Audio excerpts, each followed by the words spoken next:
talk to Nate Bradley. He's the author of two novels that are very focused in cats and Japan, Japanese culture and language. I know you've been born in Germany. You have lived and teach in Japan. You have lived and studied in the UK, and you write in English. So you have a character who is not Japanese, but living in Japan, trying to find a way to feel that she belongs. Mm. And she somehow is trying that through translating literature. Do you think you somehow reflect yourself in flow? That's a really interesting question. Originally, Flo was a character who was in my first novel, and I think the reason, yeah, the cat in the city. So one of the things that I found difficult when I wrote my first novel was the idea that I had to sort of say goodbye to my characters because I'd spent so long writing that first novel, and I felt really attached to all of my characters. And so, in a sense, they never really stopped living. They were still going on and still carrying on their lives in my head, even after I finished writing the book. And so I guess the way that flow came to my second novel was that originally I wrote, not to spoil the magic of the novel, but basically I wrote the novel within the novel first. I wrote that from start to finish. And as I do whenever I write a manuscript, I put it aside and I came back to it and I read it. And when I was reading it, I felt a very strange sensation. I felt almost as if I hadn't written it, as if it had been translated. And that feeling of reading something and thinking this reads like it was translated from Japanese. So then I started to ask myself the question of, well, who translated it? And it was at that point I was thinking about flow because in my first novel, I think she ends the novel with quite a positive. She's in a positive place in life, but I started to think about, where would she be now? Would she still be happy? Would she still be feeling fulfilled? And the more I thought about it, the more I thought, well, she'll finish one project and now she'll be looking for the next project, and how's that going? So in a way, Flo's story started to write itself in my head after I'd written the novel within the novel. But then the more I kind of thought about that, the more I started to think, well, if Flo is translating this novel, who wrote it originally? So then that became part of Flo's journey, trying to track down the original author of the book she was translating. Um, so I I think that was where the idea of translation came from, but it also just came from the fact that I really love Japanese literature and I read Japanese literature in the original, but I also read it a lot in translation. And I think I feel sorry for translators sometimes because they often get blamed. Um, it's like they shoot the messenger. So sometimes if people don't connect with a book, their first instinct, particularly with Japanese literature, is to blame the translator. And so I kind of wanted to explore that idea of how it takes someone so much time and effort, and they become so invested in a project of translating it, that to dismiss the translation is like dismissing someone's life. It's like, it's discounting the journey that they've been on to create this novel.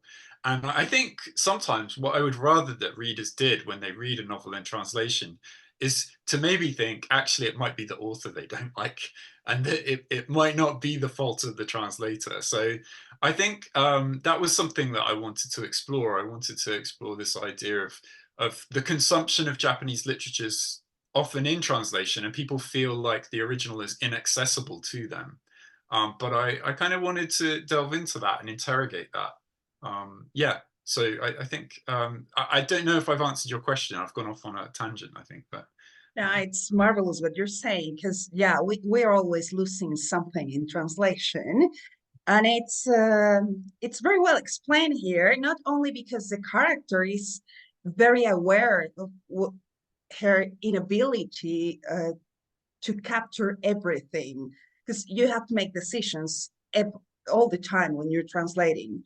But Mm. there is also something intricated in the novel about translating life, because you're playing here with opposite characters. You're playing, as you well said, you have a novel in the novel. So we Mm. have like two stories running parallel. And we have this elder woman, a grandmother, and the grandchild. So you're playing here with contrast. What the woman, the elder woman, is dismissing in her story, trying to approach to the young boy, and what the young boy is dismissing, trying to approach to the grandmother. Is that also connected to translating our own life to those who are around us? Absolutely, yeah. I think you've put that so well. The more I think about it, yeah, I think so. To go off on a kind of rambling answer, um, the inspiration behind that, the novel within the novel, were there were a couple of things that inspired me to write it, but one of them was to read. I read a Russian novel by Turgenev called Fathers and Sons, which is really about how the generations can't communicate, the old and the new. Um, and I was playing a video game in lockdown, which got turned into a series recently called The Last of Us. Oh, And amazing. yeah, it's fantastic. And one of the things I loved about that video game was the friendship that develops between the older male character and the younger female character. Mhm. And so I wanted to write something that was an intergenerational friendship, intergenerational relationship story. But you've pointed out, I think one of the things that um, I'm not the most knowledgeable about Spanish, but I'm sure that you have the same phenomenon in Spanish, whereby the language changes even Yeah, within sure. someone's lifetime. The way we use words change, and young people take words and they misuse them, and language is so fluid, and it's so changeable. And this is, I think, a common problem with the old and the young. At least in English, it definitely is, that we see as we grow older, the roots or the meanings of the words that we learned when we were children even change drastically. So in a sense, we're always destined to not be able to communicate properly with each other because our language is living and it's constantly changing. So I think that's a really astute point that you made about translating our feelings, and putting into words how we feel so that we can effectively communicate with the between generations, which is incredibly difficult, I think, at times. Yeah. I think it happens everywhere in every culture. Mm. There is something you're doing here that is that you're keeping the words in Japanese, Mm. but adding what it means, Mm. which I found it a very well done approach to let us know, especially for people who doesn't know Japanese or haven't been there. Okay, there is a special word for these, and it means more or less. And you're using a lot of popular sayings. Why did you decide to keep them? Yeah, I think it was, so one thing about writing. So obviously, I'm not Japanese, and as soon as people see my name on the cover, they know I'm not Japanese. But I think with all kinds of writing, it is it's a kind of artifice, or it's a kind of trick, or a manipulation.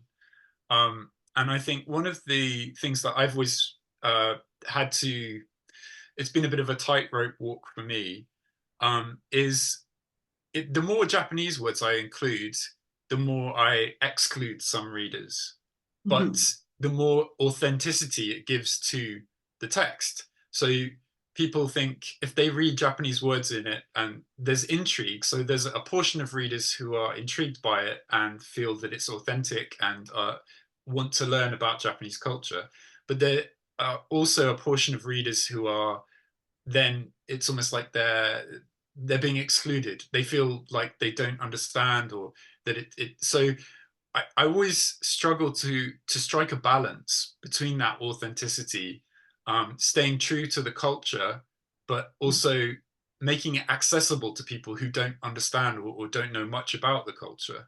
So I think my technique of, or Flo's technique of translating the novel to introduce Japanese words, but also to have that explanation or the English, I think that is rooted in this idea of how Japanese should it feel, how Japanese should it sound, because it's in English and it's originally it's meant for English readers. I mean, it's now read by lots of other language speakers, but how much are we allowing people into the culture, and how much are we excluding them by using language as a barrier almost?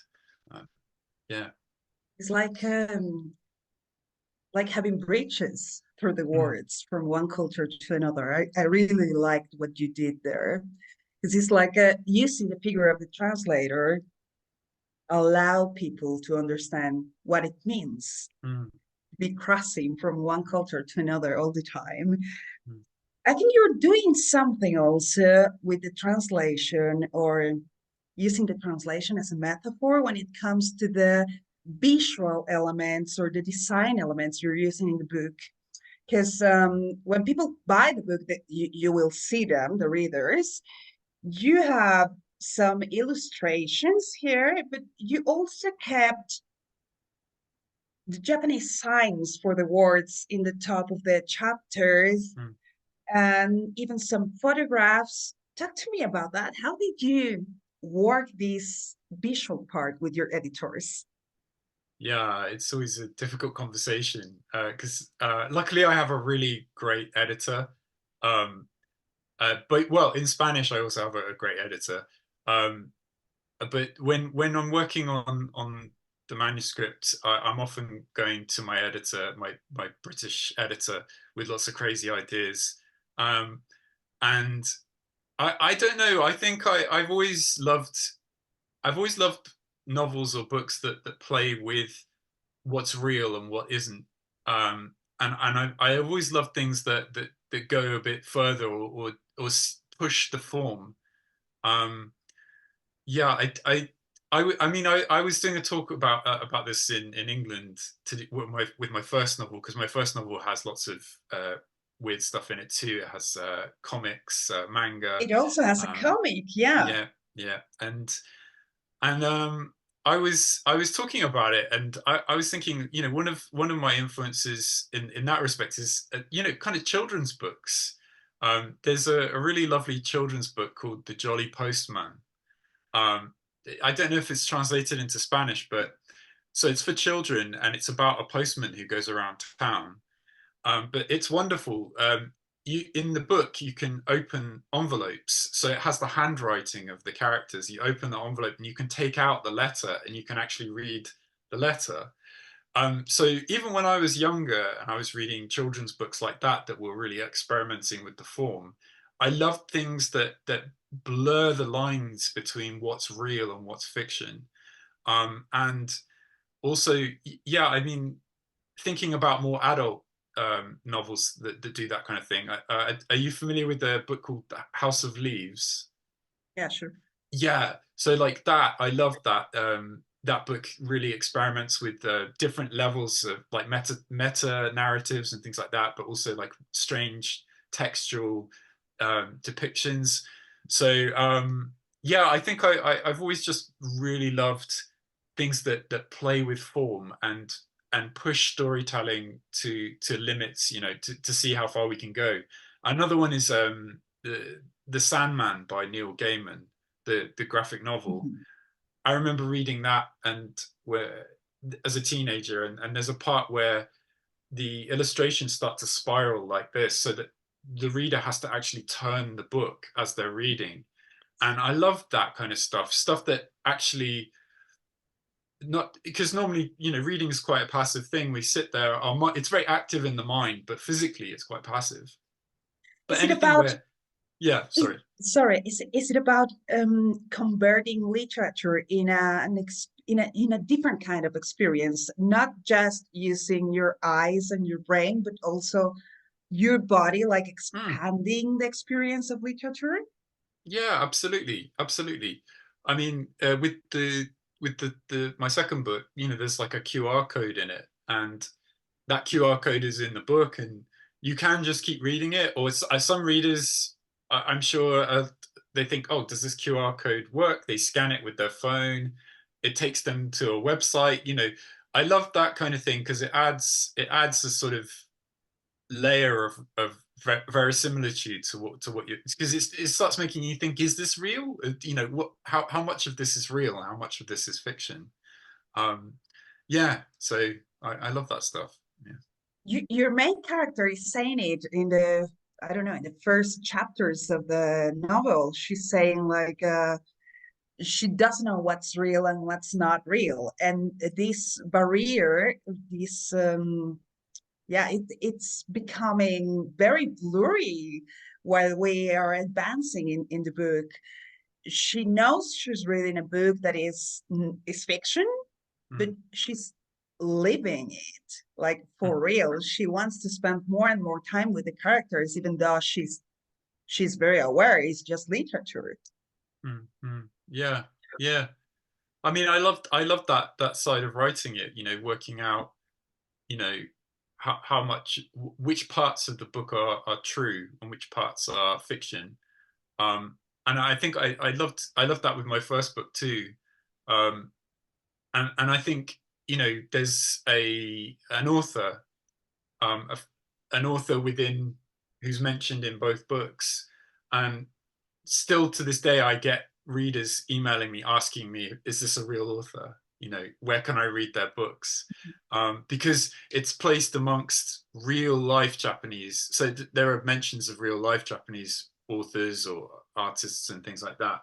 And so I think when I put things in of my own creation, those actually become almost, they become real to some readers, that they and I think that's just a wonderful thing, where our imaginations really take us into the book, and into that fictional world. I think that's one of the It joys of reading. becomes real.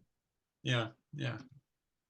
I want to go back to something you said at the beginning of this conversation about Flo. In the first book, Flo, your main character, it ends up where when she's in a good moment of life. Then you start the second book and you're giving us a context where she is not feeling very good. Mm, And one of her best friends is telling her that it is kind of dangerous to complete a dream or to succeed in what you wanted. mm.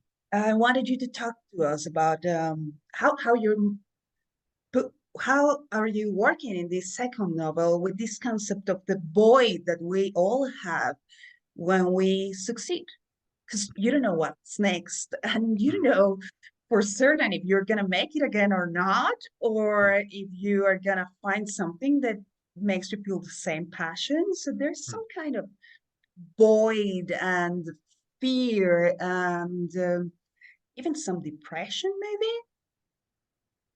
Yeah, yeah. I mean, funnily enough, I was talking to my older brother on the phone just earlier today, and he said something about, like, if he won the lottery, you'd be happy.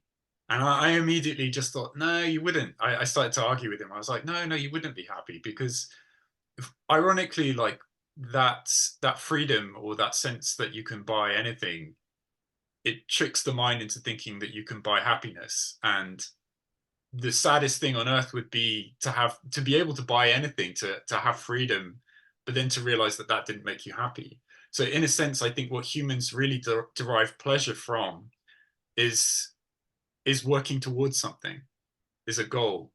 And I know on a personal level that my dream was always to publish a novel, to be an author.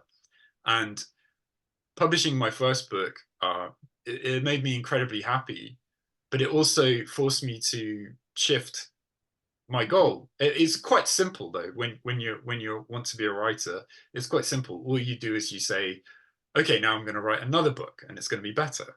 You know, like that's all. That's all you do as a novelist, is you just move on to the next thing. You keep writing. You keep working towards improving, becoming better at what you do. But I think a lot of people think that doing a thing is the end result, but it isn't really, because life is a continual struggle. You know, even if you get Yeah. the thing that you want, your problems don't disappear. You still have to, you still have to wake up in the morning. You still have to deal with all the issues that you had. Like there's nothing in life that will just fix all of that. And I think so. I think this is where Flo and I differ slightly. Is Flo at the beginning of the book? I think she's has a sense that doing this thing will make her happy, and I think Flo's journey is discovering that it didn't make her happy, and then it's like it's her journey into finding out what does make her happy. And I think, yeah, I think that was kind of what I wanted to write a little bit about, this idea of if I do this, then I will be happy, which to me is I'm not one of those people who went to Japan and became like an expert in Buddhism or anything. But one of the things that appeals to me about that idea of Zen Buddhism is that basically the way is the goal. So living every day in the best way that you can is the thing that brings you happiness, not achieving something, not wealth or any of these things that are just fleeting, that you can have one day and that will disappear the next. But the wonderful thing in life is the attitude that you take towards what you do. So really what Flo needs to do is to think, well, I love translating, so I'm just going to focus on that. But it's her headspace that won't allow her to be happy, I think. um, so yeah, I think I really wanted to examine that idea of what is happiness, and also what is failure, and how do we find happiness the other side of failure. um Mhm. yeah. There's something happening in the novel, inside the novel, Mm, that is closely related to this, because we have this young guy who loves to draw manga. mm, He wants to be a manga artist, with an old and very stubborn, mm. kind of stubborn grandmother. And they are learning together somehow that it is okay to be unhappy. Yeah. Yeah. And it is okay to say, no, I don't want to feel that expectations, especially in a culture that I think we all know, or we all have at least a glimpse of this. The Japanese culture is very strict when it comes to what you're supposed to be in social terms. Mm, So their journey is about discovering somehow it is okay to don't be happy. It is okay to decide to do something else. mm, mm. Yeah. Yeah, absolutely. I think so. When I sat down to write the novel at the beginning, that was my word, was failure. Like that was the thing. Wow. Failure was the thing that I really wanted to look at. So it was very important for me that Kyo and Ayako both had a strong sense of failure, that they'd messed up, they'd done something badly. And also Flow as well. That's another thing. That's the thing that kind of, I think failure is the thing that unites all of them. They all feel that they failed in some shape or form. Um, and I think, yeah, I think that was the other thing I kind of wanted to really delve into, was failure, and how we live through failure, and what is failure and what is success. I think that's primarily what I think this novel is. The central theme of it is about failure. What is Um, beyond failure? yeah, yeah. Kind of And life. when with Kyo and Ayako in the novel, within the novel, one thing that I was very keen on was that they were very. So I originally, when I started thinking about their characters, I started to think about the yin and yang from Chinese culture, the black and Mhm. the white, and so to a certain extent, Kyo represents the white in yin and yang, and Ayako represents the black.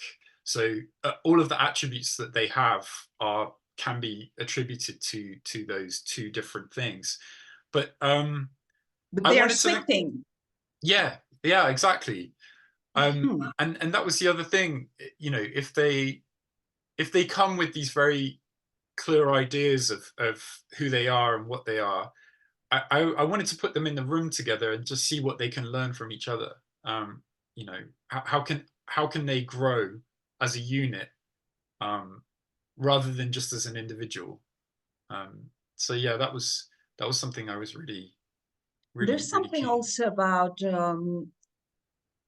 while I see the other one, I learn how I fail to myself, even Mm, though they are so distant when it comes to age and the way they live, because she's an elder woman living in a rural Japan and he comes from Tokyo. And mm, but they reflect in each other, learning not how he is failing or she, but how have I failed to myself through yeah, my own history. yeah, absolutely, yeah, yeah. And also, I think perhaps what they individually perceive as their own failures are not really failures. Um, That's and I nice. think they kind of learn that from each other. I hope that's how they grow. They learn to reevaluate themselves, through their relationship. Yeah, yeah. Totally. I think our readers will run to get their copy now. I have two more questions for you, Nick. I know you have specialized yourself in the cat figure in Japanese culture. Do you have cats? I do. I have two cats. Yeah, yeah. Um, Which yeah. colors? So I've got a white female with long hair, and she has black spots, and Hmm. her name is Rosie. And I have a male cat, black cat with just one eye, and his name is Weasel. Um, yeah, That's what I wanted to know. It yeah. makes sense. Everything it's making sense now when it comes to the cats in the book. Well, that's the funny thing with that though is that, um, and this is where editing is really important. Is that so we adopted Rosie and Weasel. When I first started writing this book, I had another cat called Pansy, who was very old. She was a black and white cat, and she passed away. Oh, sorry. Um, no, yeah, it was dreadful. Um, but we moved, so we moved past that, and we thought, okay, we'll adopt two new cats. But I'd already written the manuscript, but then in the editing process, I had to take away one of his eyes, just because I was so inspired by Coltrane, by my cat Weasel. Because one of the things I really admired about him was is he lost an eye, but he's just so calm, and just takes everything in his stride. He doesn't. And I started to see parallels with Ayako, because Mhm. Ayako has missing fingers, and Yeah, so she's lost things, but she kind of just gets on with it. And so keeps going. yeah, exactly. So in the process of editing the book, I decided to make the cat Coltrane a bit more like Weasel, my cat.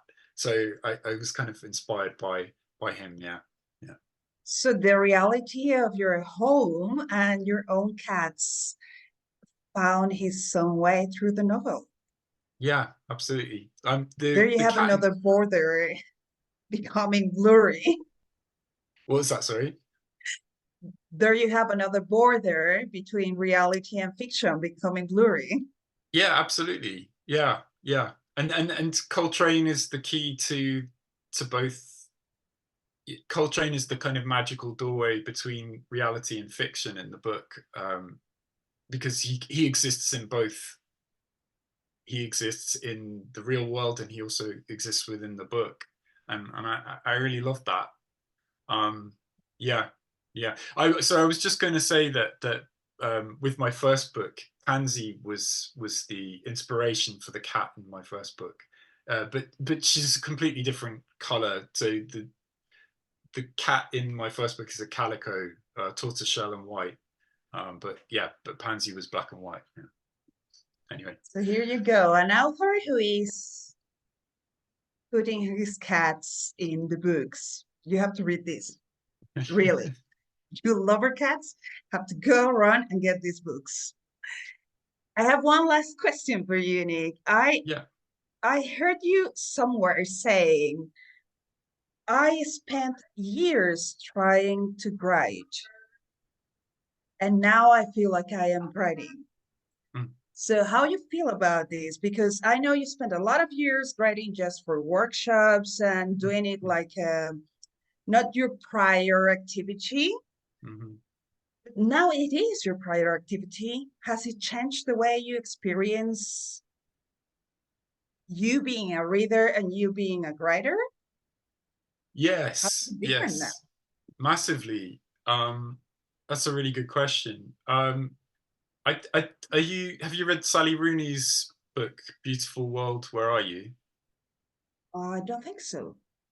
It's a really great book, but one of the things that she writes about in that, um, she has a character within it who is a writer, and so she's writing emails to her friend, but talking about what it's like to not be a debut novelist, to not be, and she talks about how when you're writing your first book, it's quite a magical thing because it's just you.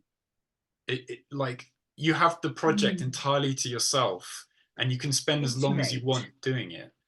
Um, but as soon as you publish, and then you become, as soon as you write your second novel, then you're writing to a crowd, you're writing to an audience, and it is a different experience. It's a different feeling. Um, I think I love writing more and more, the more I do it, and yeah, I feel like my love of writing is endless and keeps growing and growing. I do think though the one thing I'll say about when you start writing professionally, um, or taking writing very seriously, is that it does take something slightly away from reading. I think you never read quite the same when you become a writer because you're constantly looking at it's kind of like, so I love the cinema, I love movies, but I would never want to work in the movie industry because I feel like as soon as I saw behind the scenes, it would spoil the magic. Um, I would start thinking, oh, I know how they do that. I know that, you know. So, and I think something like that happens when you start taking writing very seriously. You start to really dissect and interrogate. Like there's a side of my brain when I read fiction that I can't stop analyzing it. I can't stop saying, "Oh, I see what they're doing there," you know. Yeah. And so Mhm. it does change how you read. But I would say that my love for writing just keeps growing and growing. And in some ways, these days I derive more pleasure from writing than I do from reading, which is a strange thing to say, but yeah. You can't be a naive reader or an No, innocent reader anymore. You're right yeah, about that. yeah. Totally. But one of the things that when I know I'm reading a really great book is when I forget and my brain turns off and I just read and I just Yeah. enjoy it. Um, but perhaps it becomes harder and harder to find that thing, you know. Yeah, because you're more picky every Yeah, time. yeah. Yeah. What are you writing now? So I'm working on a translation at the moment. Um, I'm translating a novel from Japanese to English, and I've written a draft of my third novel, um, but at the moment I'm just sort of leaving it aside, and then I'll come back and I'll work on it and edit it. So I have something written, but we'll see what happens with it. It might it might end up in the bin. Who knows? Is there any cats in this third novel? A lot of Yes. cats? Yeah, there's a cat in this one, in the one I've written. Because I see at the moment I'm kind of loosely thinking about my first three novels as a trilogy that are connected. Um, so yeah, there is a cat. Actually, it's a robot cat. Wow, Yeah, yeah, looking forward. yeah. That's something. Okay, we'll be paying attention to that robot cat. Thank you very much for chatting with us, Nick. It's been amazing to have you for this half an hour. And I hope you can visit us soon in Mexico because I'm pretty sure there will be a crowd wishing to hear it from you when you come here to talk to us about your two novels, maybe the third one already. Yeah, no, thank you so much for having me. And yeah, I really hope to get out to Mexico at some point. That would be lovely. Um, We'll be waiting. yeah, Thank you thank you very so much. much.